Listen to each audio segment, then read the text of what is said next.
श्री गणेशाय नमः। ओम नमो भगवते वासुदेवाय नमः। श्री कृष्णाय नमः। संतान गोपाल स्तोत्रम। श्रीशं कमलपत्राक्षं देवकी नंदनं हरिं सुतसंप्राप्तये कृष्णं नमामि मधुसूदनं। नमाम्यहं वासुदेवं सुतसंप्राप्तये हरिं यशोदाङ्कगतं बालं गोपालं नन्दनन्दनम्। अस्माकं पुत्रलाभाय गोविन्दं मुनिवन्दितम्। नमाम्यहं वासुदेवं देवकीनन्दनं सदा गोपालं डिम्बकं वन्दे कमलापतिम् इच्युतम्। पुत्रसंप्राप्तये कृष्णं नमामि यदुपुङ्गवम्। पुत्रकामेष्टिफलदं कञ्जाक्षं कमलापतिम् देवकीनन्दनं वन्दे सुतसंप्राप्तये मम। पद्मापते पद्मनेत्रे पद्मनाभं जनार्दनं देहि मे तनयं श्रीश वासुदेव जगत्पते। यशोदाङ्कगतं बालं गोविन्दं मुनिवन्दितम्। अस्माकं पुत्रलाभाय नमामि श्रीशमुच्यतम्। श्रीपते देवदेवेश दीनार्तिहरणाच्युत गोविन्दं मे सुतं देहि नमामि त्वां जनार्दनं। भक्तकामद गोविन्द भक्तं रक्ष शुभप्रद देहि मे तनयं कृष्णं रुक्मिणीवल्लभ प्रभो। रुक्मिणीनाथ सर्वेश देहि मे तनयं सदा।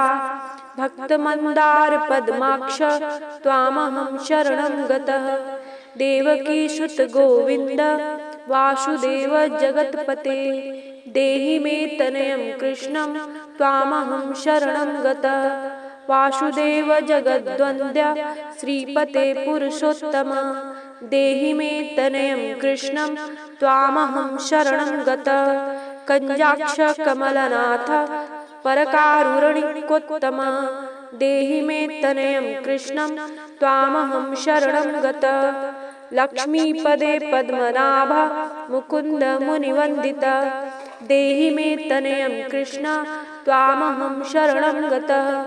कार्यकारणरूपाय वासुदेवाय ते सदा नमामि पुत्रलाभार्थं सुखदाय बुधाय ते।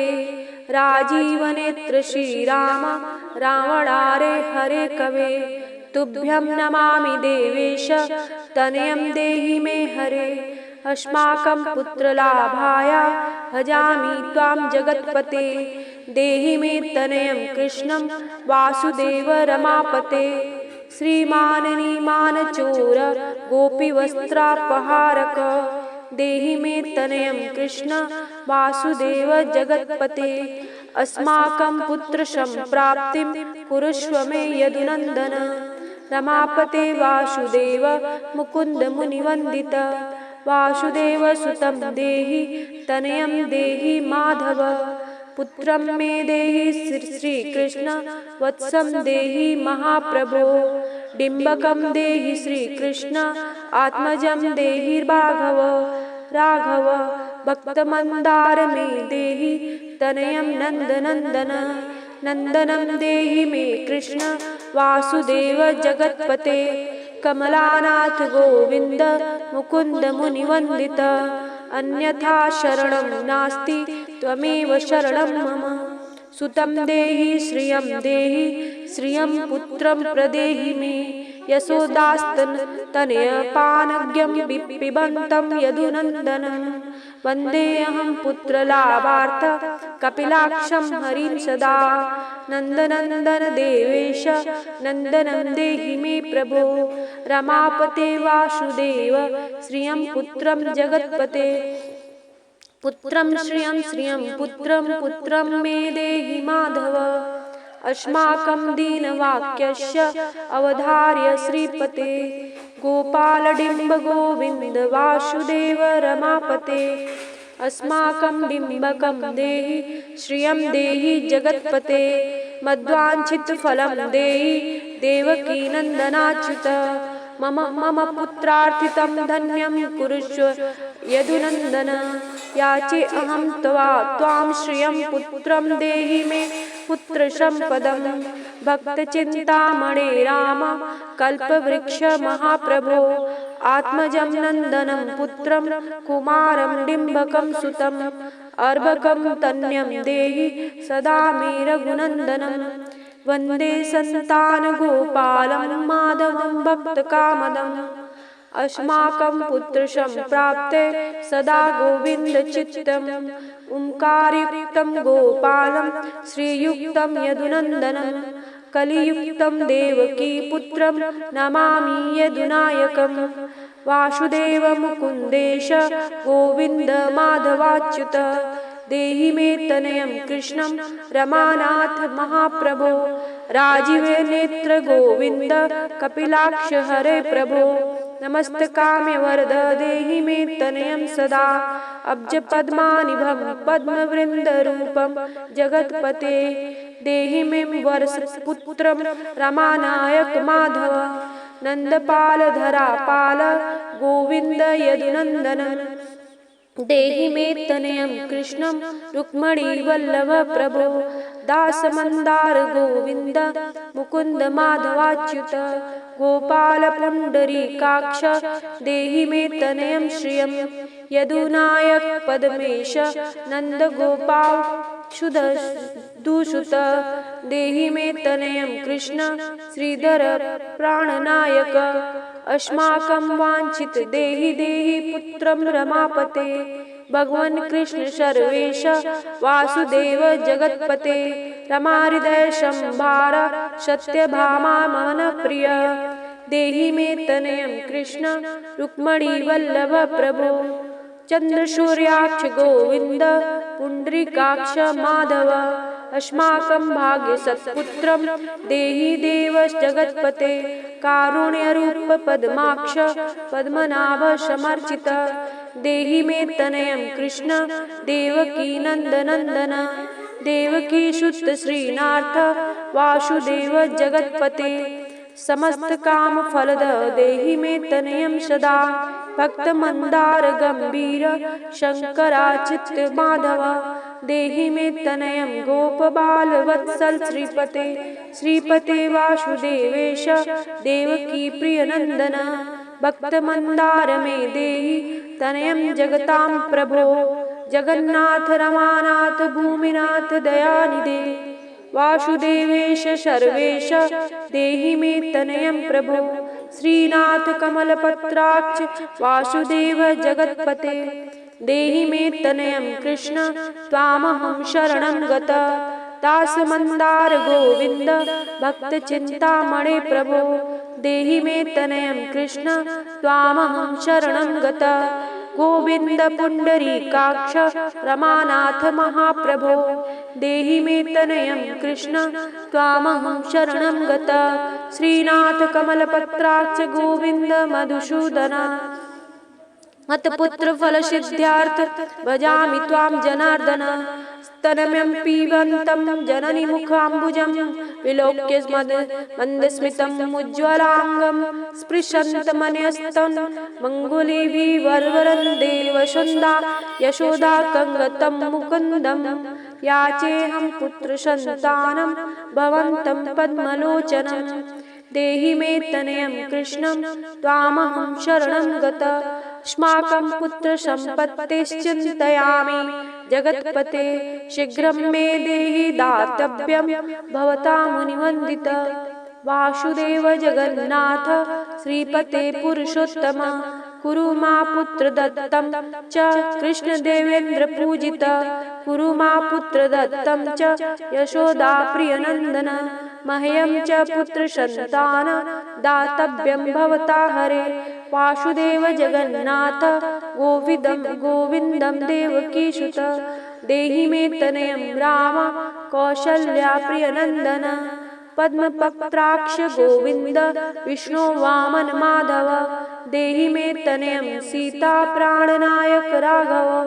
कंजाक्ष कृष्ण देवेंद्र मंडित मुनिवंदित लक्ष्मणाग्रज श्रीराम देहि मे तनयं सदा देहि मे तनयं राम दशरथ प्रियनंदन सीतानायक कंजाक्ष मुचुकुंद वरप्रद विभीषणस्य लंका प्रदता भवता पुराम् अस्माकं तत्प्रकारेण तनयं देहि माधव भवदीय पदाम्बजो चिन्तयामि निरन्तरं देहि मे तनयं सीता प्राणवल्लभ राघव राम रमत्याग काम्यवरद पुत्रोत्पत्ति फलप्रद देहि मे तनयं श्रीश कमलासनवन्दित राम राघव सीतेश लक्ष्मणानुज देहि मे भाग्यवत पुत्र संतान दशरथात्म श्रीपते देवकी गर्भ संजात यशोदा प्रियनंदन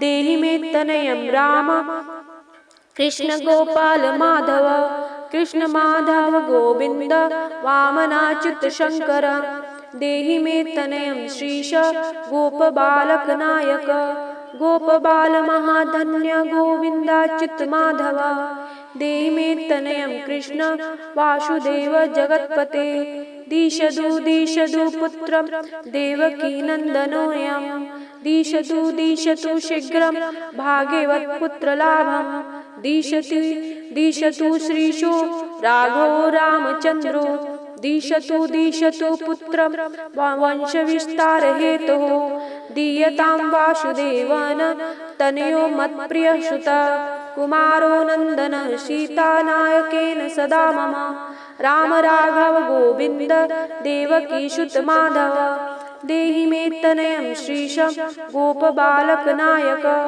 वंशविस्तारकं पुत्रं देहि मे मधुसूदन सुतं देहि त्वामहं शरणं गत ममाविष्टसुतं देहि कंसारे माधवाच्युत सुतं देहि त्वामहं शरणं गत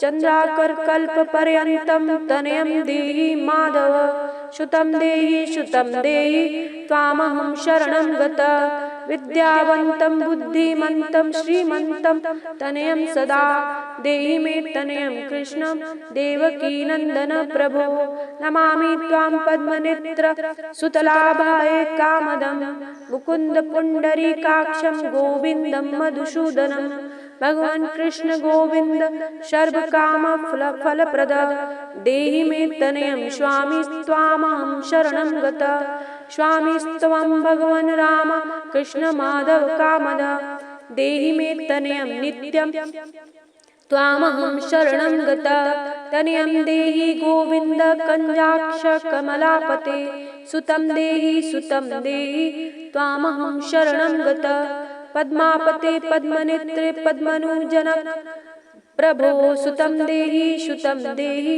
त्वामहं शरणं गत शंख चक्र गदाखं खड्ग शांग पाणे रमापते देहि मे तनयं कृष्णं त्वामहं शरणं गत नारायण रमानाथ राजीव पत्रलोचन सुतं मे देहि देवेश पद्मानुवन्दित राम राघव गोविंद देवकी वरनंदन रुक्मणीनाथ सर्वेश नारदादिसुरार्चित देवकी सुत गोविंद वासुदेव जगत्पते देहि मे तनयं श्रीश गोप बालक नायक मुनिवंदित गोविंद रुक्मणी वल्लभ प्रभो देहि मे तनयं कृष्णं त्वामहं शरणं गत गोपिकार्जित पंकज मर्मान्धस्मात्तक मानस